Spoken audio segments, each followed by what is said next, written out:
ಇದೇ ಸರಿ ಆಯ್ತಲ್ಲ, ಆ ಕಡೆ ಹೋಯ್ತಾರೆ ಯಾಕೆ ಸ್ವಲ್ಪ ಪ್ರೆಷರ್ ಆಯ್ತು ಬಿಡ.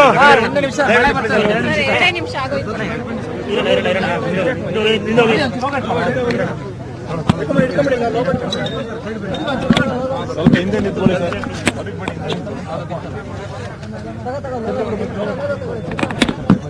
ಏನ್ ಬೇಕಪ್ಪ?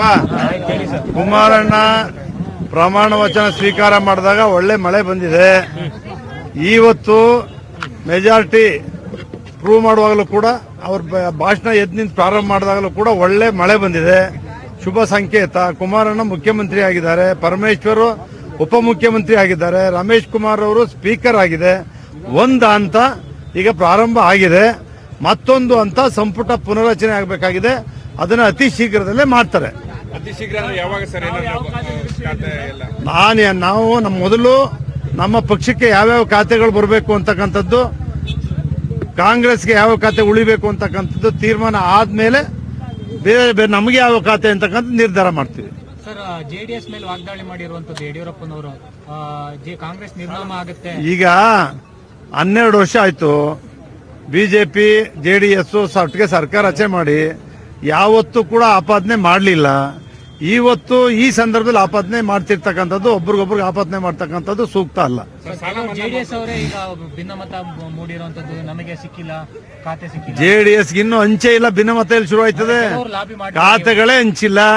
ಯಾರು ಜೆಡಿಎಸ್ ಭಿನ್ನಮತ ಅನ್ನೋದೇ ಇಲ್ಲ. ಎಲ್ಲರೂ ಒಗ್ಗಟ್ಟು, ಕುಮಾರಣ್ಣ ನಾಯಕತ್ವ, ಎಚ್.ಡಿ. ದೇವೇಗೌಡರ ಆಶೀರ್ವಾದ ಅಷ್ಟೇ. 5 ವರ್ಷ ಸಿಎಂ ಆಗಿರ್ತಾರ ಕುಮಾರಸ್ವಾಮಿ, 2 ವರ್ಷ ಸಿಎಂ ಆಗ್ತಾರೆ ಅಂತ ಎಲ್ಲರೂ ಕೂಡ ನಿರೀಕ್ಷೆ ಇಟ್ಕೊಂಡಿದ್ದಾರೆ.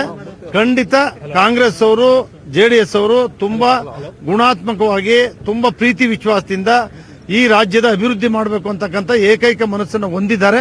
ಅದರಿಂದ ಎಲ್ರಿಗೂ ನಿರೀಕ್ಷೆ ಇದೆ, 5 ವರ್ಷ ಆಡಳಿತ ನಡೆಸ್ತಾರೆ ಅಂತ.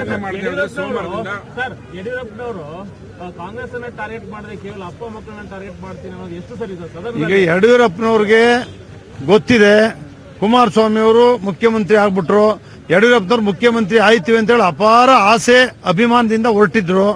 ಅವ್ರಿಗೆ ಮಾಡ್ಲಿಕ್ಕೆ ಆಗಲಿಲ್ಲ. ಇವತ್ತು ಕೂಡ ಸದನದಲ್ಲಿ ಹೇಳಿದ್ರು, ನಾನು ಕರೆದೆ ಎಲ್ಲರೂ ಕೂಡ, ನೀವು ಯಾರು ಬರ್ತಾ ಇಲ್ಲ ನಮ್ಮ ಜೊತೆಗೆ ಅಂತಕ್ಕಂಥ ವಿಚಾರನೂ ಕೂಡ ಯಡಿಯೂರಪ್ಪ ಸದನದಲ್ಲೇ ಪ್ರಸ್ತಾಪ ಮಾಡಿದ್ದಾರೆ.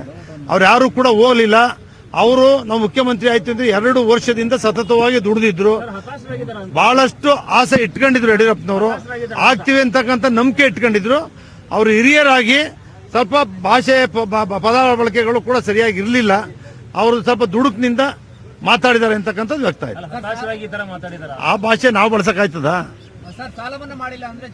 ಸಾಲ ಮನ್ನಾ ಮಾಡಬೇಕು ಅಂತಕ್ಕಂಥ ತೀರ್ಮಾನ ಮಾಡಿದ್ದಾರೆ.